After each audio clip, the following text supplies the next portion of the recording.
And that brings us to today, where, what was it, yesterday? Did he post that video yesterday? Yeah, I believe it was it was definitely yesterday or the day before, where he is clearly trying to do the typical Muslim knee-jerk reaction. When you point out how evil, wretched, and disgusting Muhammad is, what do they always do? Whataboutism. Oh, well, your prophet in the Bible did X, Y, and Z. Yeah, once again, Romans 3:23, all have sinned and fallen short of the glory of God. We don't look at them as moral exemplars like you do.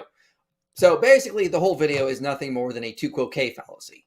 For those who don't know, the tu quoque fallacy is when you go, you also. So if I catch David, stealing from the cookie jar, I say, hey, you shouldn't be stealing from the cookie jar. And he says, yeah, well, you did it when you were a kid. That doesn't mean what David did is okay. That's the tu quoque fallacy. And you also is basically what it means. So that's all this video is. It's a one giant tu quoque fallacy. And it's extremely, they'll actually combine the tu quoque fallacy with not understanding that it's two completely different scenarios. So one, you are talking about your moral pattern of conduct who has Allah's stamp of approval on the things that he did. And so everything is being confirmed as the will of Allah, and it justifies these kinds of actions. Whereas someone in the Bible doing something is not the same thing. One, it's not coming from our pattern of conduct. Two, it doesn't mean it's justified. The Bible over and over and over again condemns people for doing things in the Bible. So their mindset is just weird.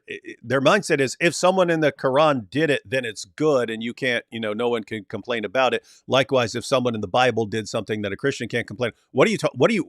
Are you insane? The Bible condemns David for having his friend killed in order to cover up his affair. The Bible condemns him.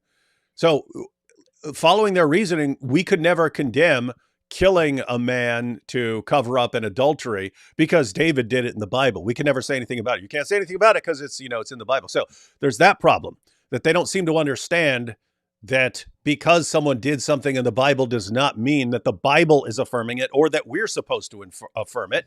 That would make zero sense. You could not have a coherent view of the Bible and maintain that position. Yet they saddle us with that. And on top of everything else, so you pointed out it's a fallacy.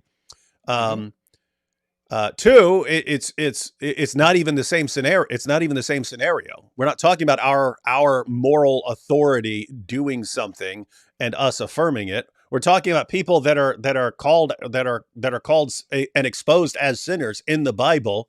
That's a completely different situation. They're not the same thing. So when they say what about in whataboutism, what about, it's not even the same thing. And then the final problem is they can't stop lying. They can't stop lying. So they're not even getting it right. Sources right. Yeah, and they're saying, but this is in the Bible, and it's not in the Bible. so it's if it were in the Bible. One, if it were in the Bible, it would be a fallacy, because if it's in the Bible that someone had sex with a little girl and your prophet that does not make it okay for your prophet to have sex with a little girl. You still have to defend your prophet having sex with a little girl and explain it. Worst case scenario, we would have to explain it too. You would have to explain and justify it. We would have to explain and justify it. So one, it's a fallacy. Two, they're not even getting the fallacy right. It's fallacious reasoning, and they can't even get that right, to say that we have the same problem, because it's not the same problem, because it's not our moral authority or a pattern of conduct doing this thing. We don't have to affirm it just because someone in the Bible did. We can condemn it when someone in the Bible does it. And then finally, of course, is that they're not even getting that right because they're just making stuff up and can't read words off a page. This is so ridiculous that we have to spend the rest of our lives. Here's what puberty is. No. That's not what your prophet said. Your prophet didn't say that. Here's what your prophet said. We have to teach you what your religion teaches. Oh, no. That's not what your Quran says. We have to teach you what the Quran says.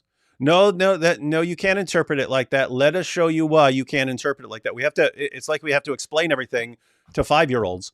And then we have to go through the Bible and expose all their lies. And we have to do this for the rest of our lives because they just can't stop. Stop lying.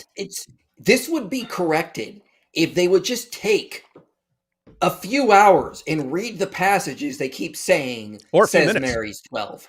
or that says Rebecca is 3. Like, Yep. if they would just take a few minutes and read these passages, that would solve all these problems. They can't even do that. So they keep repeating this lie because they can't be bothered to read the Bible they claim to have rejected because of evidence or whatever. Yeah. All right, let's go ahead and we'll